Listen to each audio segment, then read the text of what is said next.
The auction chamber buzzed with cruel anticipation.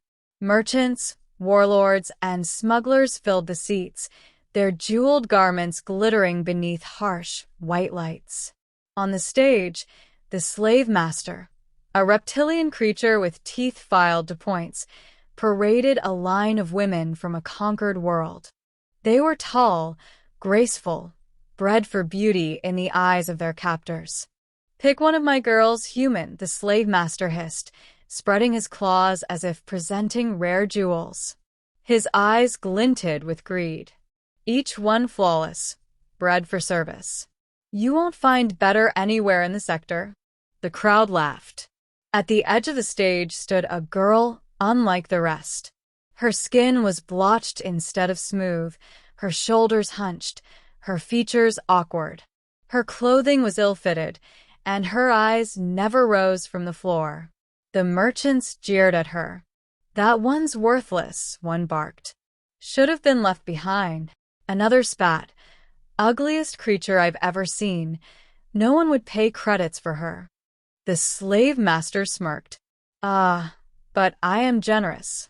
Even the flawed have their price." Though this one, he nudged the awkward girl forward with a claw. "She is an embarrassment to her kind." Laughter filled the hall. I stood there, arms crossed. I had come not to buy, but to observe, to see for myself the filth of the trade I had only heard rumors of. Humans had entered the galactic stage with promises of fairness and freedom, but too many powers still clung to old cruelties. My stomach turned as I watched the women tremble. Each was terrified, but none so much as the awkward girl who shrank from every eye. The slave master turned to me, grin wide. "Come now, human. Make your choice. Which of my fine stock will you claim?" All eyes turned to me, and I pointed to the girl everyone mocked. Her. The chamber went silent, then erupted with laughter. "The ugliest one?" someone howled. "The human's blind. He could have taken perfection, and he chooses that?" Another jeered. The slave master blinked, then barked a laugh of his own. "You truly want her? Very well. Take the worthless one. 200 credits, barely a pittance." I tossed the chips without hesitation. The girl flinched as she was shoved toward me, her eyes wide with disbelief. Why me?" she whispered, her voice trembling. I met her gaze. "Because you're not property. You're coming with me." Her name was Lyra. She barely spoke as we left the chamber, clutching the thin cloth around her shoulders like a shield. Her steps were hesitant, as though she expected me to strike her at any moment. "You're safe now," I said as we entered my ship, the Resolute Dawn. "No one's going to hurt you here." Her eyes darted nervously around the cabin. Why choose me? The others were beautiful." "Because they weren't free either," I answered. "But you? I saw something in your eyes. You wanted to vanish, but you were still fighting, just to stand there." She shook her head, ashamed. "I am nothing. I am ugly. Broken. Even my own people laughed at me." I crouched to meet her eyes. "You're not nothing.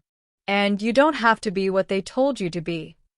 For the first time, she looked at me fully. And I saw it, a flicker of fire buried deep in the ashes of her spirit. The days that followed were not easy. Lyra flinched at sudden noises, curled in corners as if expecting punishment, and ate meals with hurried, guilty bites. But slowly, piece by piece, she began to breathe again. She was curious about the ship, watching intently as I worked on repairs. One day, I handed her a tool. "Here, hold this steady." Her hands trembled, but she obeyed. The component sparked, but she didn't let go. When the repair was done, I smiled. Perfect. Her eyes widened. No one had ever told her she had done well. After that, she asked questions about engines, navigation, even the stars themselves. Her mind was sharp, her memory flawless. She absorbed knowledge like a dry sponge, her awkward exterior hiding a brilliance no one else had cared to see. "You're incredible," I said after she recalibrated a faulty thruster on her own. Her cheeks flushed. "I am not beautiful." "Beauty isn't skin deep," I replied. "It's in what you do, who you are. Lyra, you're more than beautiful. You're extraordinary." Her lips trembled, as if the words were too heavy to hold. Then, for the first time, she smiled. But word spread. The slave master had not forgotten the humiliation of my choice. Rumors reached us that he had placed a bounty on my head for daring to defy the spectacle of his auction. We were ambushed near the asteroid belt of Theron's Reach. Raiders swarmed, their ships firing ion nets meant to disable. I fought hard at the helm, but the resolute Dawn was cornered. In the chaos, Lyra's voice cut through. "Open access to the auxiliary grid. I can reroute the surge." I hesitated only a moment before obeying. Sparks flew as she tore into the panel with deft hands, her eyes blazing with focus. "Now," she cried. The engines roared with sudden power, blasting the ion nets apart. We surged forward, tearing through the blockade. By the time we reached safety, the raiders were in disarray, and Lyra was grinning with exhilaration. "You saved us," I breathed.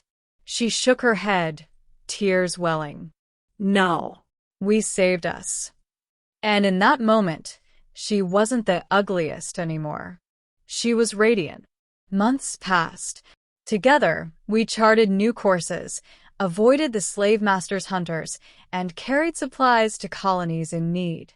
Everywhere we went, people stared at Lyra, but not with ridicule, with admiration. She repaired engines others thought unsalvageable. She cooked meals from scraps that tasted like feasts. And when children gathered, she told them stories in a soft, melodic voice that made their eyes shine.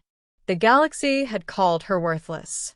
I had simply given her a chance. And she had shown everyone just how wrong they had been. One evening, as stars stretched across the viewport, Lyra sat beside me. "They laughed at you," she said softly, "for choosing me." I remember. Her hand brushed mine.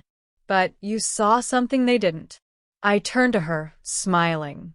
"I saw you." She lowered her gaze, her voice trembling. "And now, I see myself." Years later, whispers spread of a human and his strange companion, a woman once mocked as ugly, now a legend among mechanics, cooks, and storytellers. Colonies welcomed her with open arms, her name spoken with respect. But I remembered the laughter in the auction hall. And I remembered the moment I silenced it by choosing the one no one else would. In the end, it was simple. "Pick one of my girls, human," the slave master had said. And I had chosen the one they called ugly. But she was the most beautiful of them all.